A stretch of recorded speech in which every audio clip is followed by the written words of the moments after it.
मोहनपुर नामक गांव में राजू नाम का एक लड़का रहता था। वह बहुत ही आलसी था। दिन के 12 बज रहे थे, लेकिन राजू अभी भी सो रहा था। तभी उसकी माँ सरिता ने आवाज दिया, राजू उठ जा बेटा, देख सूरज सर पर चढ़ आया है, कब तक सोता रहेगा।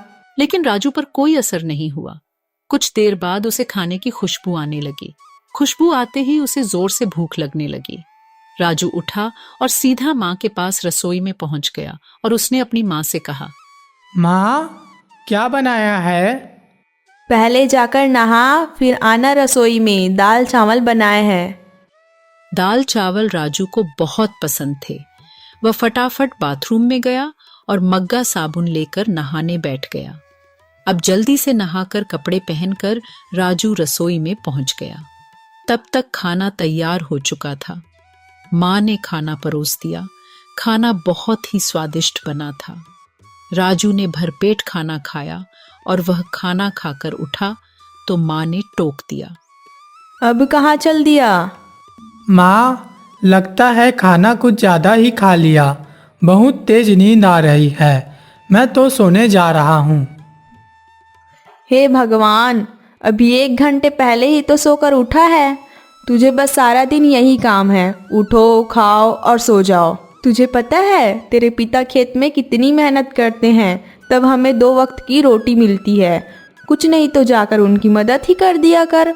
उनके लिए खाना ले जा, मैं अभी तैयार कर रही हूँ। अब राजू पर तो जैसे दुखों का पहाड़ टूट पड़ा और उसने अपनी माँ से कहा, माँ, तुम्हें पता है, इतनी धूप में पहले मैं एक बार खाना देने गया था। आकर मैं कितना बीमार पड़ गया था। तुम ही चली जाना, मैं तो सोने जा रहा हूँ।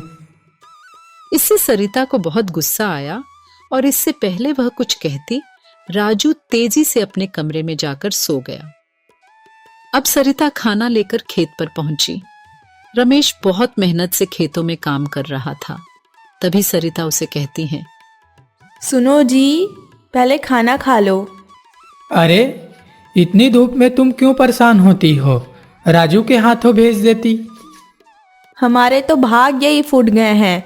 ऐसा आलसी बेटा मिला है, बस खाता है और सो जाता है। भगवान जाने इस लड़के का क्या होगा।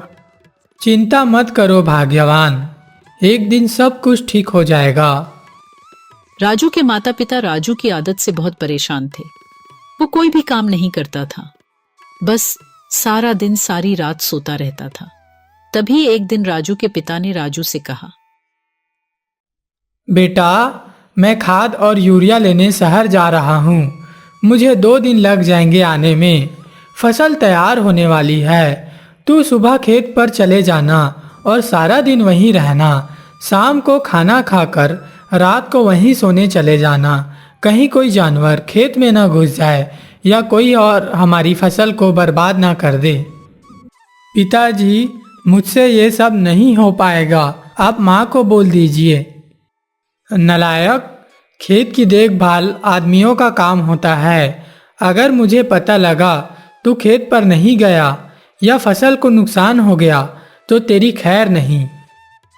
राजू डर गया और वो पिता के जाने के बाद माँ से बोला, माँ, सुबह जगा देना, नहीं तो पता नहीं पिताजी क्या करेंगे। सरिता राजू को सुबह 4 बजे जगा देती है। राजू हाथ में फावड़ा लेकर खेत में पहुंच गया। तभी उसके पास के खेत से रामू काका आए और राजू से बोले, राजू, मेरे खेत में पानी लग गया है, अब तू अपने खेत में पानी काट ले। काका, मुझे तो कुछ पता नहीं, ये सब तो पिताजी ने कभी नहीं बताया। बेटा, कभी पिता के साथ खेत पर आया है जो तुझे पता होगा? रामू काका ने अपने बेटे को बुलाकर पानी राजू के खेत की ओर कर दिया और राजू से बोले, बेटा, जब पूरा खेत भर जाए तो हमें बता देना। राजू बैठकर देखता रहा, लेकिन सुबह जल्दी उठने के कारण उसे नींद आ गई। खेत में पानी बहुत ज्यादा भर गया। तभी रामू काका दौड़ते हुए आए और राजू से बोले, नालायक, यहाँ सोने आया था, अपनी पिता की सारी मेहनत बर्बाद कर दी, सारी फसल नष्ट हो गई। राजू हड़बड़ाकर उठा। उसका खेत पानी से लबालब भरा हुआ था। लगभग आधी फसल खराब हो चुकी थी। काका, अब कुछ नहीं हो सकता क्या? नहीं बेटा, तैयार फसल का ध्यान बच्चे की तरह रखना पड़ता है। समय से पानी देना, खाद देना, जानवरों से बचाना, इसीलिए हम दिन रात खेत पर रहते हैं। अब तो भगवान ही मालिक है। राजू पेड़ के नीचे बैठा रोता रहा। दोपहर को सरिता खाना लेकर आई। उसे सब पता लगा तो उसने भी राजू को बहुत डांटा। अगले दिन जब रमेश घर वापस आया तो उसने राजू के बारे में पूछा। सरिता ने सारी बात बता दी। रमेश सब छोड़कर दौड़ते हुए खेत पर पहुंचा। उसने देखा कि राजू पेड़ के नीचे बैठा रो रहा था। आधी फसल खराब हो चुकी थी। ये देखकर वो राजू के पास गया। तब राजू ने उससे कहा, पिताजी, मुझे माफ कर दीजिए। मेरे आलस ने इतना बड़ा नुकसान कर दिया। आप चाहे तो मुझे पीट लीजिए। नहीं बेटा, तुझे मारने से फसल ठीक नहीं होगी। वादा कर आज से कभी आलस नहीं करेगा। चल अब घर चल, वहीं बातें करेंगे। दोनों घर आ जाते हैं और वह अपने कमरे में जाकर रोने लगा। तभी सरिता रमेश से बोली, जी अब क्या होगा? हमारी आधी फसल तो बर्बाद हो गई। सरिता, कोई घाटे का सौदा नहीं है। आधी फसल देकर अगर बेटा सुधर गया तो यही काफ़ी है। अब रमेश ने राजू को बुलाया और उससे कहा, बेटा, अब तो जो नुकसान होना था वो हो गया। अब हमें कल से आधे खेत की फसल उखाड़ कर दोबारा बोनी होगी। पिताजी, आप बाकी आधे खेत में खाद यूरिया लगाकर उसे काटने का इंतजाम कीजिए। मैं इस पर अकेले काम करना चाहता हूँ।